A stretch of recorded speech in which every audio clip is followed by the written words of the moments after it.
You're listening to Life Check Yourself with life coach, transformational leader, and dating and relationship badass, Marni Batista. Every week, you'll get the raw truth from top experts and real people on the important life and love issues you want to know about. So, if you're ready to life check yourself in your relationships, your career, and the areas of your life that matter most to you, and you're not afraid to be called out on your, stuff, then you're ready for what's next. Life Check Yourself with Chris Gillis. Do you still fall for Mr. Potential? Chris just said that I was in my red bottoms. Welcome, ladies, to Life Check Yourself. That is not me. You know, I bought a pair of really fancy high heel, it's a really fancy shoe. I can't even remember, for an event once. And they were so uncomfortable that I returned them. But do you feel more powerful and in your energy and more of a badass when you are doing the whatever it is you got to do and you're wearing some red bottom stilettos or the hell it is? No, definitely not red bottom stilettos. No, but I do like to wear a comfortable high fashion shoe if it's comfortable and it's a reflection of me. But I'm also down to just wear something super cute that's like a knockoff or, just like an $80 whatever, Got it. Well, so that's what you need to know about me. Marni's in her Bachelorette commentary power suit right now, ready to blow your mind. I'm barefoot, bitches. Okay. Yeah. Naked. Not naked. God, no. Okay. So welcome. I'm here with Chris. And we have so much to talk about. Before we start, we need to just do, because we didn't do an episode last week, and there was the Men Tell All, and we didn't really get to talk about it. So I do want to spend like 5 or 7 minutes on the real. This is if Marni had 5 minutes to call Chris back. This is what the conversation would have gone like. I noticed that. By the way, ladies, if you say you're going to call man back, call him back. He's going to be staring. Raina was like, call Chris. I'm like, I know. I got to call Chris. So now we're just going to have the conversation live. Okay.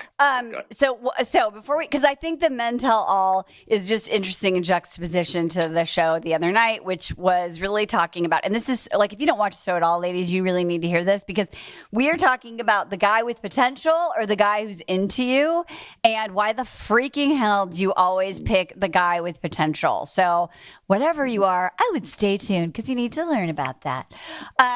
Okay. So Men Tell All. I thought it was a great example of a lack of, and I just did an episode that talks about how to define emotional intelligence. But I just felt like this was a lot of people in low emotional intelligence, and also kind of probably being manipulated by a TV show to show their worst parts. To activate, to trigger their worst parts of themselves. So, what did you think of that last example of humanity? I agree. Are you talking about, were you triggered by all the yelling and fucking Keisha and Fred? I don't know what to do. It's like when you see like some small person like carrying a pit bull and they're like fucking starts dragging them down the sidewalk. You're like, what do you think was going to happen? Let these animals out each other, and then you gas them up. You have them talking crap about their pizza shop and ruining their company. I mean, it's gonna get a. I felt like it was really. I think why I was most upset is because it really just highlighted how mean people can be to each other when they're triggered.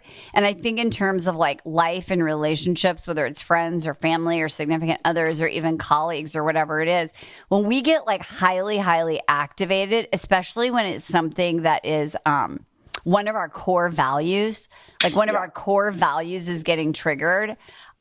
It's really hard to create the pause button and be like, in your best and highest adult self. And I can't think of one person who was able to do that. There was a lot of interesting things in there. So I'm a nerdy numbers guy, and I found the nerdiest, weirdest Instagram page. It's called like Bachelorette Data, and it breaks down And it's so weird. It breaks down data and it does things by screen time, does things by how often a cuss word or someone censored out. It's so interesting. It's like a nerdy, it's a scientific study of weird things on The Bachelor.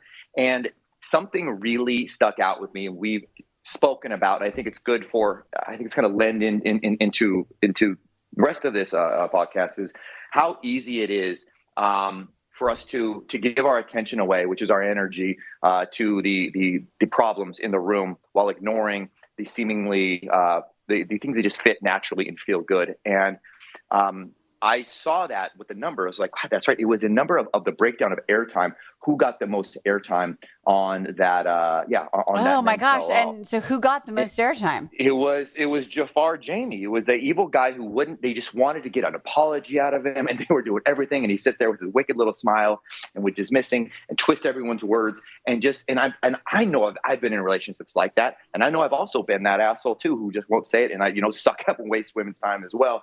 But it was so fascinating to see him just sit there and just dupe the camera and then it shows all these good guys and how much little airtime they actually got to talk, because the dude ended up breathing up all the oxygen. Everyone's screaming up, sucking up oxygen, yelling at him, trying to get what you want out of him. And I think that shows up, a lot in dating. It really, really does, because there's that person that is like, won't give you emotionally what you need. They're defensive. They're maybe narcissistic. They are selfish, right? And when somebody is all those things, they are really good at twisting things around. And I think for our listeners, it's like, you said it so well, like, recognize that person for actually who they are, not their potential, which we're going to talk about in a minute. And why are you giving all the energy and attention into your life to what is wrong or what you can't have or what you're dissatisfied with, versus putting your attention and energy into what is opportunity, which is golden, what is love, what is light. And I think that our brains just get so attracted to drama. Yeah. Yeah. And I also think that we get so attracted, instead of when we're working on ourselves and really trying to, change and reframe who we are. And we get so caught up on really wanting that person to validate us and say what we know is to be true. And when they don't do it, God, Lord, it's just so maddening, when whatever people keep saying, you're not trustworthy, you're not this or that. And it's so hard to unclench those pit bull jaws off of what you want to hear, but the little fucker is just holding on to it because he's keeping your attention. He's keeping your attention late. That is so good. It's keeping your attention, and that is tragic that it's keeping your attention. Mm-hmm. Mm-hmm. And it probably feels so good to win, right? When you actually, but you can never win. Yeah, you can never win with someone like that. I mean, you might win for a minute. I have a client who's exiting a relationship that she, collected data and realized this person isn't her match. And she's, and this is it's that old pattern, like, oh, well, then you do that you do have an illusion that you've won, because they're like, oh, okay, yeah, right. And then you're like, oh, cool. But your remember when I said your hackles are up? Yeah. But your hackles are always going to be up, because deep down, your truth, this person is just going to come back and bite your ass and like start like clench you around the ankle again, that pit bull jaw. And so just run away. Do not be the moth drawn to the flame. Yeah. So like, I guess, right, is a good parameter or sensor or temperature going off is when you feel yourself rising and getting super hot because you're wanting something, maybe to step back and say, hold on, is this something that I'm feeling like a lack inside me? And why do I feel I'm chasing after this, this validation, this whatever it is so much? Because to become aware and pull yourself, it's tough to give up on that fight when you want to be validated and told those things, right? Yes. And so, you let me help you. Get rid of that. Okay. So let's talk about, the last show the other evening, which was really about, you're on the dating field and there are multiple people. And I think there's a couple things that happen. One is there's, the guy that you really just want to be your person. And maybe you have mastered, like we teach dating multiple people at the beginning. And there's the guy who like, you just want him to like you more. You want him to be more interested in you. And then there's this guy that you're dating that's actually treating you well. He's really interested in you. And you're not leaning into that. You're not leaning into what is, because your energy is all about trying to get some other person, to give you what the other person is actually giving you. And that's what's sort of going on. I saw these really great memes that I posted in our little group. Our Bachelor Nation in a nutshell has just come down to what we call the core. Our colleagues and friends are so over it. They're not even talking about it. Leave the text thread though, so that there's something. Yeah, exactly. And this is it. This was on Twitter, and I think this was awesome. So the guy who is like, really into her, Brandon. He said to her, "I will love you till my last dying breath." And then, check, please. We got yeah, and then Nayte says to her, "I'm catching feelings." I mean, like, yet I could tell from the jump and hug, on the show when they see each other for the first time. I read online the producers make them do the jump and hugs. They jump up and they wrap their legs around the dude, and that's the greeting. That's the Bachelorette Nation greeting. Okay. I'm gonna do that to my husband. I think he'd fall over. Better. Anyway, okay. So what do you make of that? Brandon is like, "I will love you to my last dying breath," and Nayte is like, "I'm catching feelings." What's going on? Why is she doing that? Why is she not seeing this? I think this is the same flavored, maybe a slightly different recipe of what I was just talking about. We were just discussing when you're screaming at that guy, trying so hard to get out of to get him to stay and do and be the guy that or you hope that he can be or hear what you want. I think it's that goddamn challenge, it's that victory, that sense of saying, "Aha." I guess I'm going to say it. It's probably a little bit of ego to feel good for a guy to go, "You know what? He gave up all these things and he chose me to come in," versus, he's already a stud and a good guy and treats everybody crazy, versus it's probably a little more attractive. You tell me if a guy's like, "Oh, I'm special. I'm the one. He changed who he is, his paradigm and what he believes in for me." And I think that would be the ultimate prize, to be able to have this 6'8" Nayte. 6'8" Nayte. 6'8" Nayte. That is so true. I think that and we know her story as we are understanding it based on her characterization. So we know that this is not the real Michelle Young. This is a characterization of her created by TV executives. But her characterization is so far like, I don't belong. I want to belong. I don't get picked. Right? Like, I'm always on the outside a little bit. So the thing of getting the guy to change and pick me, like I changed him, I created change. And if I were going to go really deep, it's like in her situation, which is 100% valid. She's a Black woman in, white Minnesota, Minneapolis. And like the system is not, in a sense, her community isn't belonging, right? There's no belonging because of her situation, right? And so it makes perfect sense that she just wants to change the system. She wants to change Nayte so that she can finally belong, that she feels home, that she feels safe. And so there is that thing that women get when you get someone you think to change for you. You're like, "Oh, I won. I'm amazing." And how often do you stay in shit trying? And girls, ladies, you're like, right? I totally do that. And it's so fucked up. And here's another thing. This whole paradigm on this show is they set it up where there's this moment where these guys are supposed to declare their love, right? And Brandon shows up and he's like, "Let me just tell you how I feel. I'm so into you. I love you." I mean, he is just gaga, like, so into her.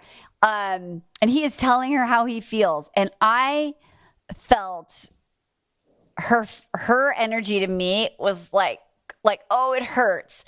Like, it hurts to have someone like tell me how much they're into me. Like receiving this feels so hard. And we were sitting here watching, and at first Raina was like, no, I think she's into it. And then sort of by the end, it was like, wait, no, she's like, so like, it's feeling like a lot for her to have this guy really into her. Versus Nayte, which was like, I saw this also on Twitter. After 20 minutes of you asking if I'm ready for love and engagement, I guess I will give you the answer you're looking for. I love that one. I saw that one. I also saw this one. Objection. This love confession was coerced, Your Honor. Defense moves to strike it from the record. Right? Like, that was, what was going on? What was your experience of that? Like, her trying to get him and how she felt much more comfortable. Dude, I bet you that fucker sat there for an hour because it all gets edited down. It was excruciatingly long for us. I bet that Bruce was like, oh, do it again and set it back. Okay, now listen really closely, Nate, till he finally figured out which words to bold and highlight. And you could just tell his he was sweating. It was like a Key and Peele skit. He's like sweating coming down his head. The poor guy was just like, shit, what does she need to hear? Because I don't know how to do it and give it to her. And it's, gosh dang, Marni, it is so, look, there are a few guys, Marni, you know them, like guys who are just ready to get married. And they're like, boom, they're there. Yep.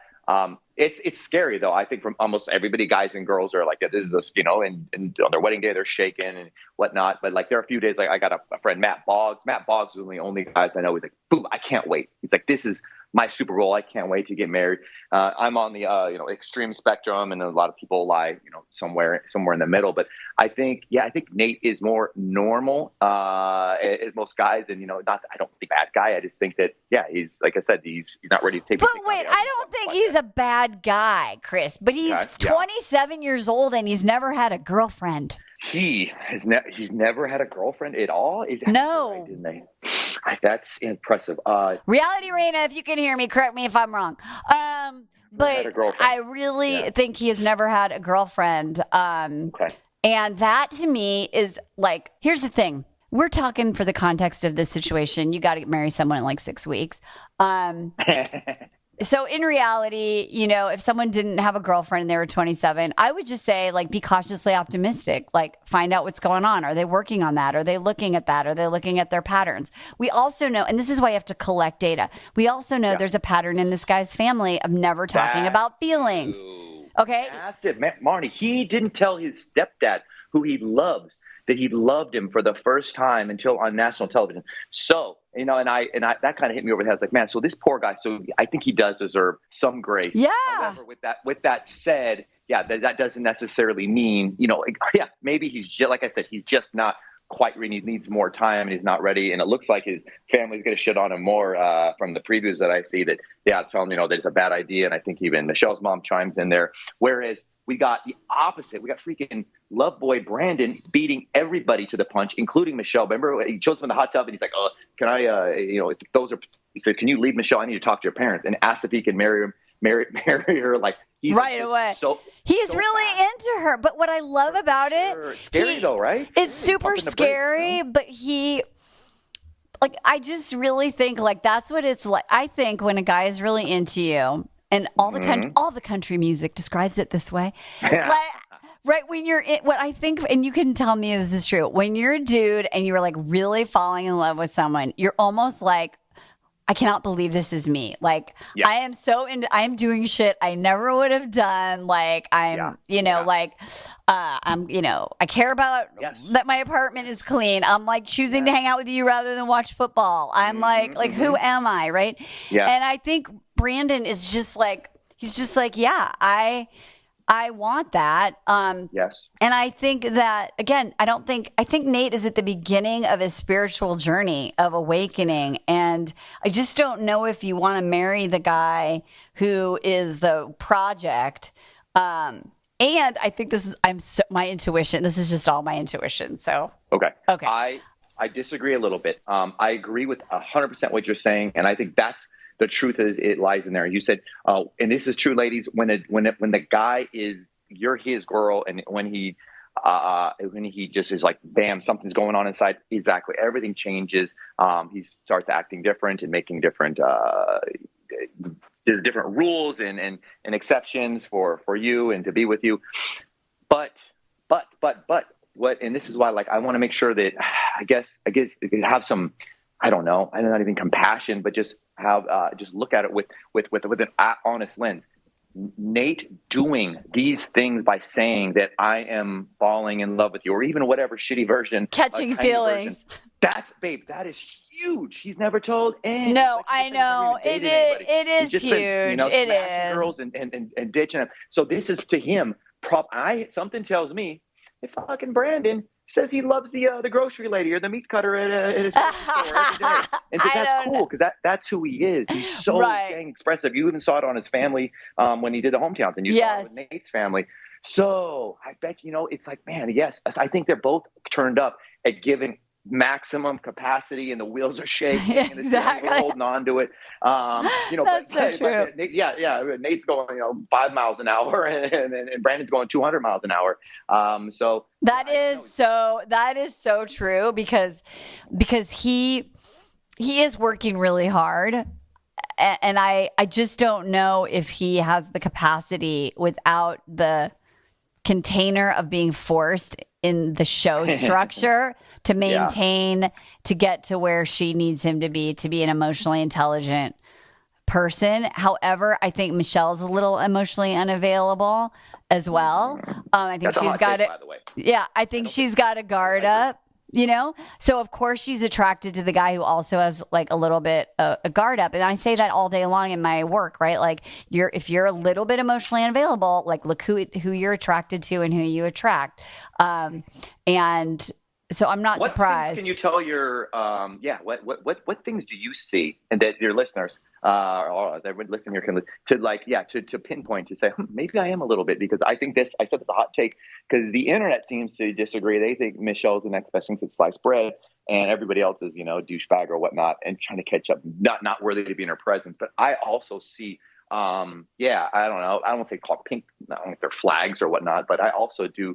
She's not as 100% ready as well. And I think it feels a little more, she's that teacher role, by the way. So she likes kind of being in power and control. And I see that with Nayte. She's like, okay, yes, on, Nayte. She gets to feel, yes. Well, I think I used to do that. It's like, well, if I can like coach you or fix you or whatever it is, then I feel that's the value I bring to the relationship. You're going to love me because I'm helping you, changing you, fixing you. So I think, and she's a teacher, I'm a teacher.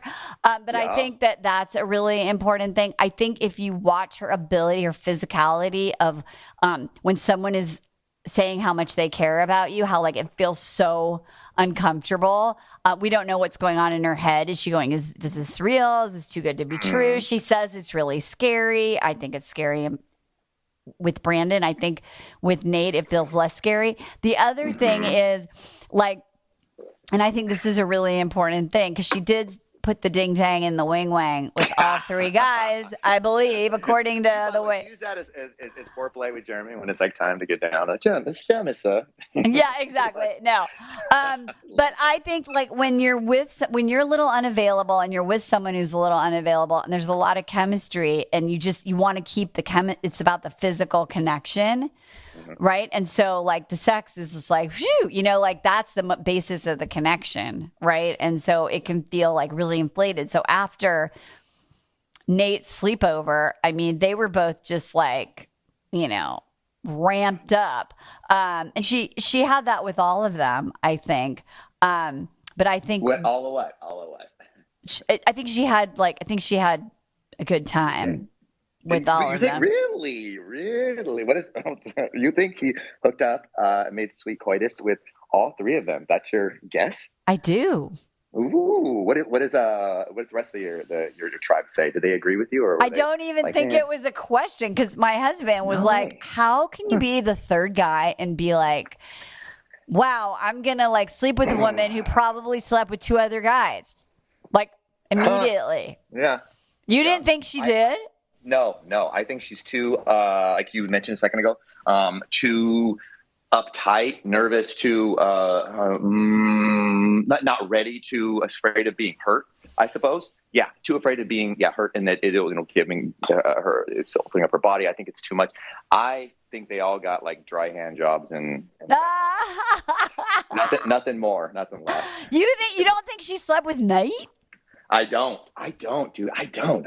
I really don't. I think she inspected the goods, took a quick look at what they got under the hood, but I do not. I just don't. I don't see her. I think, like you said a second ago, I think she's too she's too scared. She's not as. I think it's too much. We'll never know. We'll never know. She doesn't have that Hannah Brown, like, or that Katie energy, and yeah, that's true. Like talking about, I don't know. Okay, I'm probably wrong. I just assume. Who knows? I saw the look of light in the guy's eyes when they came back, and I was like, "Oh, this guy's totally just got laid." They all just sit there and stare at each other. Yeah, that's not normal, right? No, you're gonna wait for each other while someone's boning their fiance. Yeah, exactly. Potentially. Totally. Appreciating. So I think that the bottom line for this, ladies, is like, if you are continually attracted to the guy who is like the hard to get, like you have to get him to go to the next level constantly, just know that that's probably going to be an ongoing process in your life, which is fine, versus the guy who's there already. And if you're never attracted to the guy who's really into you, I would just look at that. So that's just sort of what you don't have to marry him after 6 weeks like the show, but give him a shot, right? And don't be like Woody Allen, where he says, "I don't want to be part of any club that would have me." That's so true. And the other thing about it is how to, right? If you're and I think you also made a really good point about like spoon feeding, right? Like pause, right? So you're like, when you're asking a question, whether you're dating or whether you're in a relationship, and you go like, "So what do you how do you feel about us?" Like, stop talking. Like, let them actually speak. Create space, even if there's silence for them, because men sometimes and other humans process more slowly. I know that I'm always working on that. We have very smooth brain, ladies, so take it easy. It takes a while to compute. They're like, feelings and emotions. I'm having a feeling. Have you been there, and that just feels like a giant crevasse where the man just gets silent? You ask him the question, and you're so vulnerable, and he doesn't answer. It's so scary to not spoon feed and throw a little raft out there that he can kind of jump onto, but to shut up and just sit there and, like you said, what we talk about vulnerability and not needing. These dudes, especially Nayte, by the way, is very. He's had a lot of success. I can tell you, motherfucker's got so much swag and like cocky, like what she calls his name. He struts out. This guy's won a lot, and I can tell that I guarantee the guy's had made love before, and he's never had a girlfriend for a reason. He's getting what he wants without having to get it. So he's good at reading people. What I'm trying to say is, I could see him studying her eyes when she asked a question to. Almost like figure out what, that's what she wants me to say. I think so. To actually ask that question, and not secretly like screaming inside, like, "You need to say this, you need to say that." And I think she did ask some great questions, Marni. I was like, "Oh, Marni, that's a good question." But then I looked at her eyes, and I could tell she was like screaming with silently, like, "Please say this, please say this." And he did. He picked up eventually.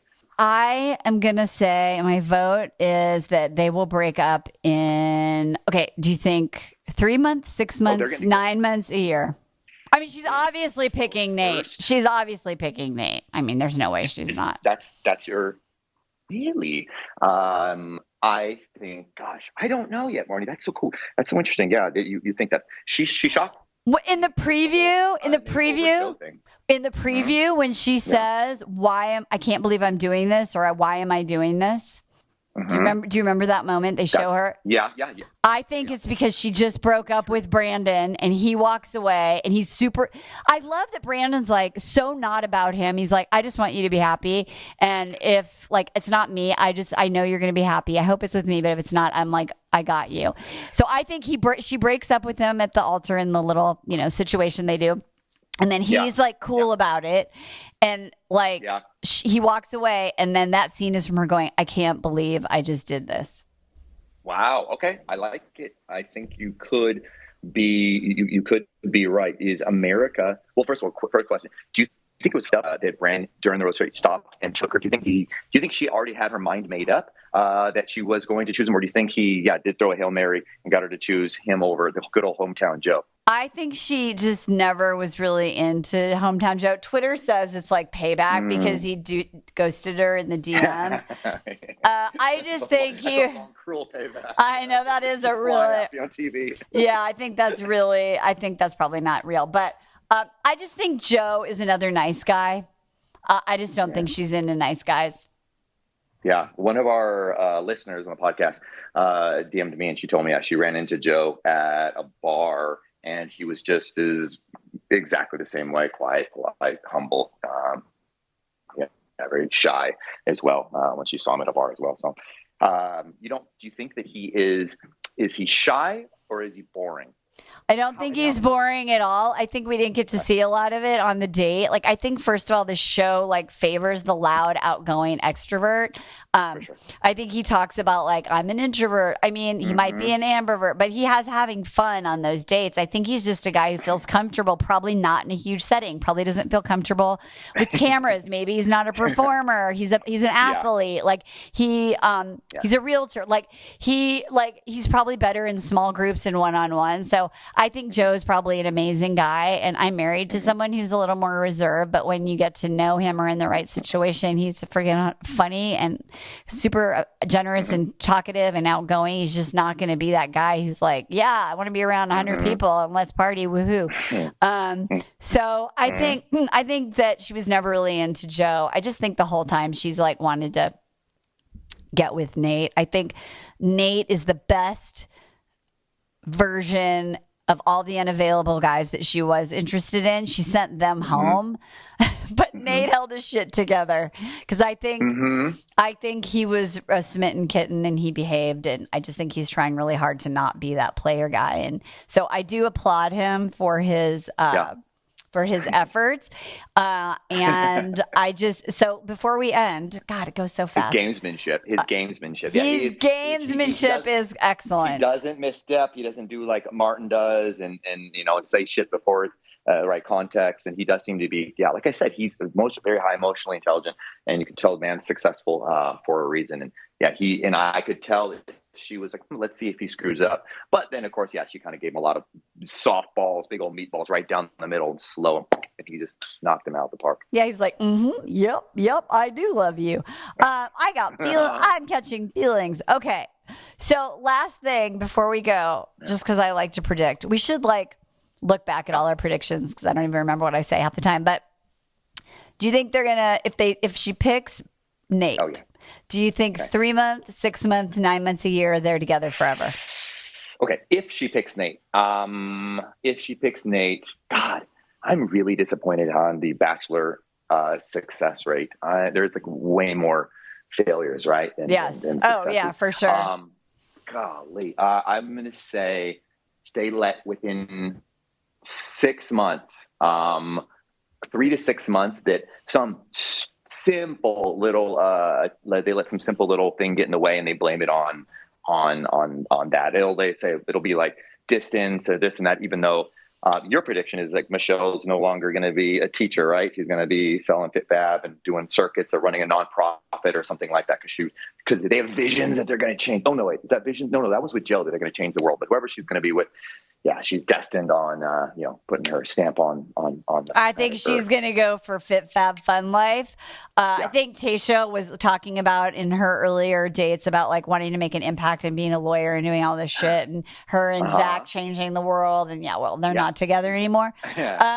So I think 3 months. I think dude is a player. I think if he doesn't have the boundary of being forced to confront his emotions because he doesn't have that family background, I think this will be his first heartbreak, and then he'll grow from that. But I just think I think their first girlfriend at 27 probably isn't going to be your wife.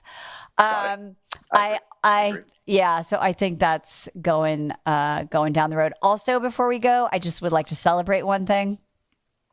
I just found out because I'm not on social media, so I find out things 3 months later.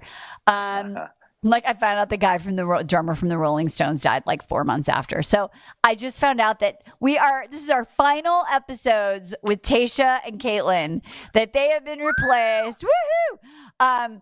And I noticed in this show last night, they were barely in it.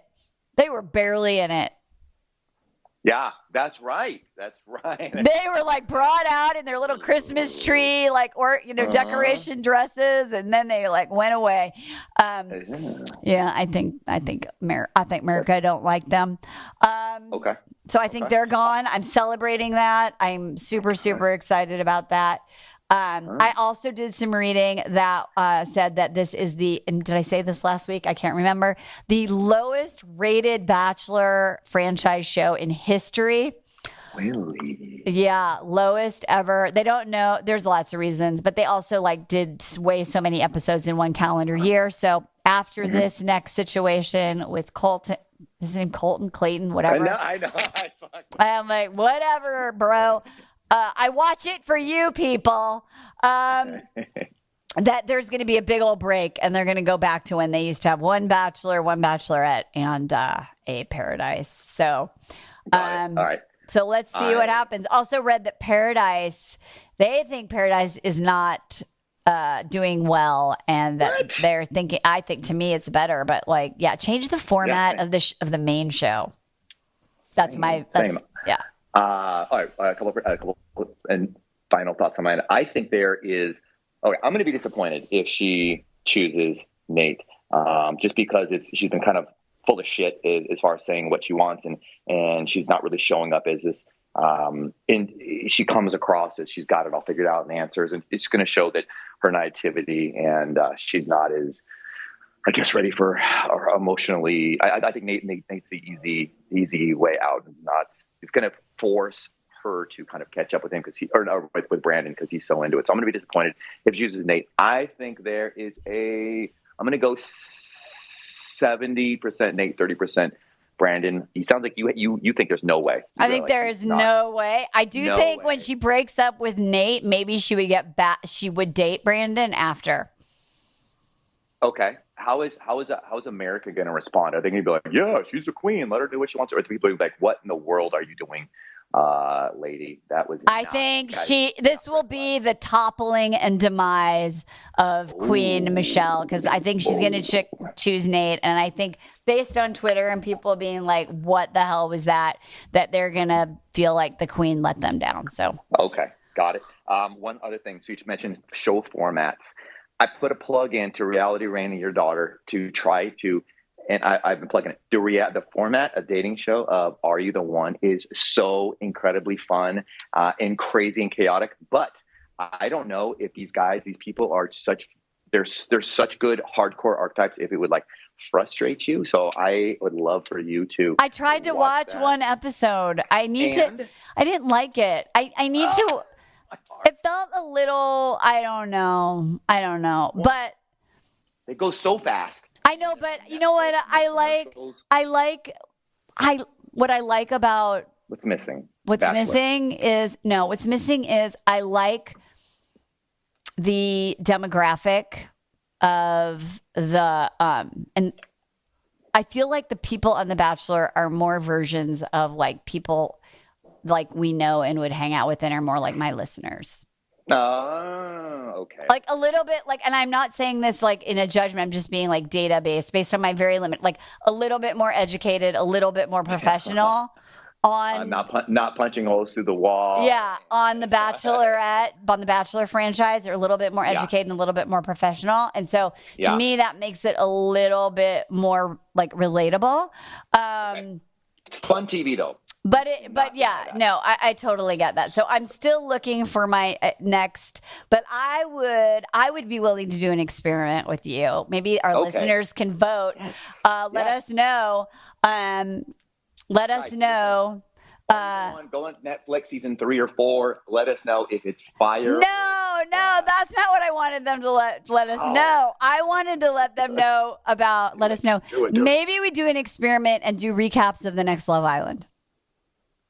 Oh, Love Island's good too. Oh man, okay. We get okay. All right, I'll watch it. I'll try and watch it. Maybe I need to watch season 4. Dr. Emily is obsessed with it. We wake up and we're like, we have to like wake up before we go to work. We need to finish up because we can't wait to see. We're chomping the bit to see what happens. Oh my God. All right, I'll try season 4. Season 1, I was like, eh. All right, ladies, let us know what you think. What should we talk about in 2022? If you got any ideas, any shows you want us to give a little look-see.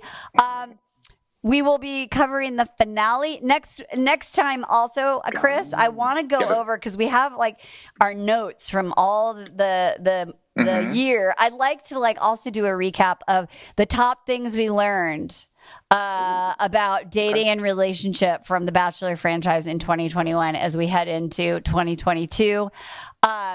So we'll be back next week with a new episode. I love you, my brother. I miss you, and I can't wait to see you so soon. Happy holidays. All right, people. Love you. Bye-bye. Bye-bye. And don't forget, life check yourself.